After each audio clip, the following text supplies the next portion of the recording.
Salomon Azo, bonjour. Bonjour. Bienvenue au Buzz Media Orange Le Figaro. Alors, vous êtes le PDG de Nous Productions, organisateur des 3 concerts événements au Stade de France, demain le 22 et après le 24 et le 25. Concert des Black Eyed Peas, c'est le chiffre du jour. 50 minutes. Il a suffi de 50 minutes pour vendre tous les billets, 75 000 billets pour le premier concert. Il y en avait 2 autres derrière. Vous avez mis 40 minutes pour le deuxième et un peu plus pour le troisième. C'est un événement. Vous vous attendiez à ça? Non, je ne m'attendais pas à ce que ça aille si vite. J'espérais en faire 2. Le troisième est vraiment un cadeau. Et un cadeau pour les gens qui ont acheté les places. Et pour le groupe, puisque la France est devenue leur plus gros marché au monde.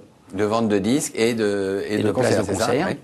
Et pour les gens qui donc vont avoir la joie de venir voir le concert à des prix de place plus qu'abordables. À part Johnny Hallyday, aucun groupe international n'a fait 3 Stades de France, c'est ça? Jamais. Black Jamais Eyed Peas. personne. Exactement. D'accord. Et là, vous en avez vendu 227 000 places. Exactement. Mais ça a l'air simple de vendre, mais c'est un énorme risque financier pour vous? Sur le premier, le risque était calculé, c'est pour ça que j'y suis allé. Sur le deuxième, c'est allé tellement vite sur le premier que je me suis dit c'est pas possible, on doit pouvoir en faire un deuxième.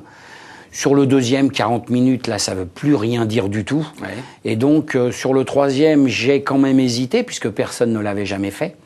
Donc, les artistes et moi-même avons pris ce risque en espérant, vu que ce serait le premier jour, puisque le troisième concert est le mercredi, que ce soit pas un flop, mais que ça marche.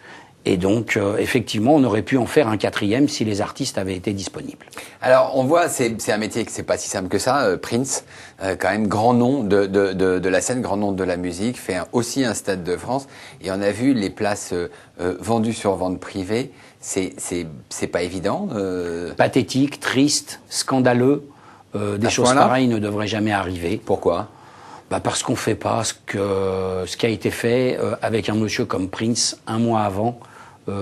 C'est pas sérieux. D'accord. Pas sérieux. Alors, il y a un an, vous êtes une petite société de tourneurs et de production. Vous avez été racheté par Warner, une des grandes majors mondiales de la musique. Oui. Et donc, pour vous, c'est plus simple. Vous allez faire tourner les artistes Warner comme Red Hot Chili Peppers, Seal, Bébé Brune. C'est plus simple pour vous? Ça vous permet de travailler davantage? Ce sera peut-être plus simple dans un futur proche et éloigné pour les nouveaux artistes, mais des artistes comme les Red Hot Chili Peppers, je travaille avec eux depuis près de 20 ans maintenant. Pareil pour 75% des artistes que je fais avec Warner, je les faisais bien avant que je sache qu'un jour je signerai avec cette maison. Donc oui, ça m'a rapproché d'une maison qui a des nouveaux artistes. J'aurai la possibilité de les faire, ou j'aurai plus de chances de le faire. Mais surtout les grands artistes tels que Red Hot. Vous travaillez déjà avec eux. Alors Warner, c'est dans sa nouvelle stratégie, hein, c'est acheter des tourneurs, c'est-à-dire avoir la musique enregistrée et le spectacle vivant. Ils avaient racheté Jean-Claude Camus, qui était le tourneur de Johnny Hallyday. Et puis tout le monde le sait, Johnny Hallyday s'est brouillé avec Jean-Claude Camus et est passé chez Gilbert Coulier. C'est la difficulté de votre métier. Tout repose sur des relations personnelles avec les artistes. Complètement. Avec ou sans contrat, nous pouvons nous séparer ou les artistes se séparer de nous, car c'est une relation tellement personnelle que quand l'amitié, la passion n'existe plus, autant se séparer des artistes, oui. Autant qu'ils partent. Comment est-ce que vous faites? Parce que c'est quand même du business avant tout. Il faut de l'amitié. Qu'est-ce qui prime, le business ou l'amitié? Il faut savoir perdre. Savoir perdre. Et le business et l'amitié. L'amitié, ça nous arrive au quotidien. Quand on est un businessman depuis 10 ans, 20 ans, 30 ans, perdre un business n'en appelle que d'autres, et donc on en fera d'autres, et c'est pas grave. Alors, vous faites les Black Eyed Peas au Stade de France, mais vous avez 350 artistes sous contrat. Donc vous faites avec des artistes totalement inconnus, des toutes petites scènes. C'est la même difficulté de faire une toute petite scène qu'un Stade de France? Oui, c'est pareil. Quand vous faites un Stade de France, vous avez un staff.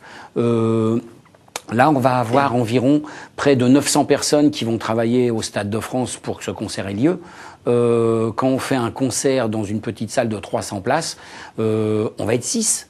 Donc oui, on est plus proche de l'artiste quand il est tout petit, alors que au Stade de France, parfois, on aura du mal à le croiser et pour lui faire coucou, ce sera très compliqué. Alors, on dit souvent qu'avec la chute des ventes de CD, les artistes tirent la majorité de leurs recettes maintenant des concerts. Là, Frédéric Mitterrand, le ministre de la Culture, installe une mission spéciale sur le financement du spectacle vivant. Il y a un problème sur le financement du spectacle vivant ?